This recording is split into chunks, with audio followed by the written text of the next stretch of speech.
Thank you, Mr. President.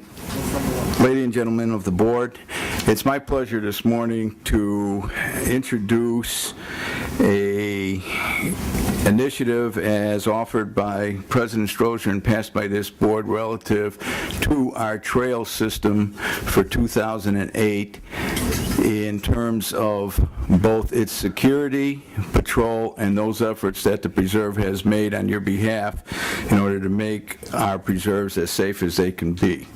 I would like to ask Chief Wozak to come forward and speak to this issue in a more definitive and appropriate way. Chief?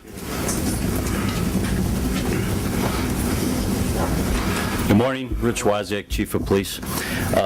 Today we're kicking off an initial thing on our trail watch system, which includes the 6 officers that were budgeted in this year's budget to work on the trails. The President, along with many of the commissioners, formed a Trail Users Committee. It's been a good committee. We've sat in on it and listened to some of the points that our users have brought forward, and we're answering some of those things. First of all, I want to do this real quick. We have a couple of visual aids for our trail team. And before I go into the trail system, because Zoe's a little impatient, we want to get her out of here. This is Officer Alvina Ponder and her dog Zoe. Zoe's 100% purebred bloodhound. This dog is a search dog. We're going to utilize this dog on our trails as we currently do, but it'll be one of our big parts of our initiative. Come over here by Schneider's desk. Zoe, we got Zoe from a company or an organization called Canines for Kids, which is now Public Safety Dogs Incorporated, which is still a not-for-profit organization. They were a big part of the Elizabeth Short when she was missing on the East Coast. They were part of it. They provided dogs for it. This dog was trained. We sent Officer Ponder to North Carolina, where she stayed for 2 weeks and was trained with this dog at no cost to us. The dog came to us at no cost. Normally these dogs are in the tens of thousands of dollars. We got the dog at no cost. It actually is the first bloodhound in Cook County, although I do believe the sheriff is trying to get one. But right now it's the only search dog in Cook County that is a bloodhound. We have the German Shepherds are the normal drug dogs and whatever. This is strictly a search dog. It's strictly to find things. The company, besides giving us the dog and the free training, housed our officer at no cost, and also gave us some equipment where you can pick up scents off of different things, like a picnic table. If they're in a grove and somebody's missing from a picnic table, the instrument can lift that scent, give it to the dog, and Officer Ponder works the dog. Okay? Thanks, Al. Thank you. All right. Joe, you want to set the...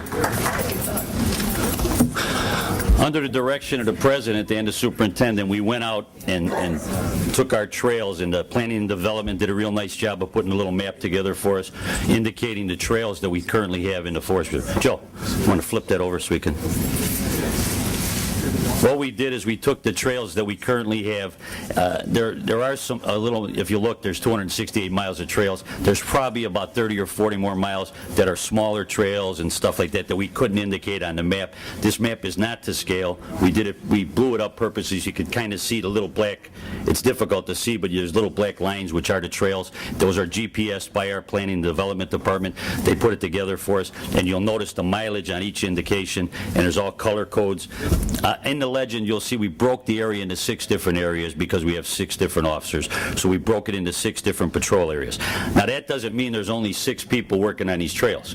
All of our other beats intermingle in there, and as the beats crisscross, because if you notice by the little bubbles on there where our police stations currently are, our beats are designed so our police officers, and our shift structure is designed so the police officers that start at different times are crossing. So instead of having a coverage that's wide open, our coverage crosses, and we have a lot more coverage in areas as people move back and forth. We actually have about 9 different shifts, so it doesn't start with just 3 shifts. There's always staggered shifts. The cars are going back and forth, always to give coverage into the forest preserves. Realistically, we broke them into mileage and geographic areas.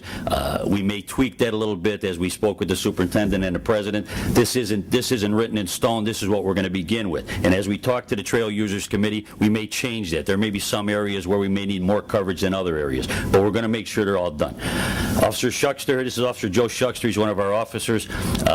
This is the T3 that the president spoke about in his budget address. We're going to have 6 of these T3s throughout the county. Again, one for every dedicated patrol beat. This thing runs on, it's all electric, gas-free, no emissions. It goes up to 25 miles an hour. There's a couple different settings. It'll go 25 miles an hour, so you can see. Yeah, Joe, hit the siren once. It actually has everything that would be needed in an emergency, and if you see with the way Joe's standing on the, it's got a 9-inch deck there. He stands on the deck there, and he can talk right to the people as he's going on the trail, and that's what we want. We want interaction with people on these trails. We don't just want them driving back and forth. Actually, they come. This vehicle this one here is equipped to go on hard surface paved trails. However, I spoke to the manufacturers last week, and there's some different tires and some different gearing. We will be able to use these on our multi-use trails. We can use them on different trails. Okay, Joe, thank you. Now again, if you look at our patrol beats here, and we're telling you we're bringing 6 new officers on, that's not the end of it. And we spoke of this briefly at the budget hearing. We're going to have a trail watch system. And what we're going to do, if you look here, Terrence, could you please step forward? This is the deputy sheriff that normally works here. Many of you know him. Terrence is wearing one of the vests that's going to say Trail Watch on the back. Terrence was good enough, as we spoke back in October and November but at the budget hearings, Terrence was good enough to come forward as we said we're going to come up with a trail watch system, and he uses the Forest Preserve. He told us he's a regular user on some of the trails. He volunteered to be one of our first trail watchers, so Terrence is the first trail watcher. Now, the Trail Watch system, what we did is we went around to different groups throughout the country, some local counties that actually have initial Trail Watch teams also. Commissioner Beavers, you could call this neighborhood watch, you could call it walk and talk, you know what I'm talking about. This is exactly what it is. This is stuff that's always been done, that this department hasn't done, that this district hasn't done, that we want to do. In other words, we want volunteers, we want eyes and ears on the trails. We want people to call us and talk to us. What we're going to do is we're going to give the people this vest, this Trail Watch vest. First of all, we're going to do a background check on everybody who volunteers to be a trail watcher. Then after the background check, we're going to give them a couple-hour class through Mr. McCabe, who's our training person at the district. We're going to give them first aid training. So if on the trail, if something happens, they'll have first aid training. To be in contact with our officers, we're going to use Nextel phones instead of radios. We'll use the direct connect on the Nextel phones, which will be directly connected to our sergeants and above that are on the street. If anything occurs on the trail watcher immediately has access to our officers and can call them at any time. The details of how to get the phones and the vest to them, that's not a problem. We have police officers on the beats at all time, along with these 6 people, that can bring the phones and the vest to the people. We're not going to say you have to be there at 4 o'clock in the afternoon and walk for 2 hours. We're not going to say that.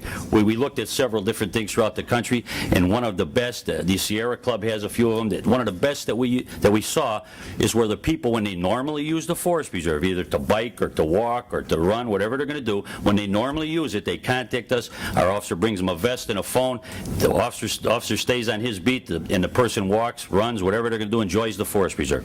When they're done, they call again and we come back. If there's a problem, we have eyes and ears on the trail. As you know, I call you Officer Commissioner Beavers, as you know, it's important for us to get the public involved. We haven't done it before. The president wants it done. We're going to do it. We're going to involve the public, and that's the whole idea here. The more people we have on the trails, the more friends we have on the trails, the better the Forest Preserve is going to be for all of us.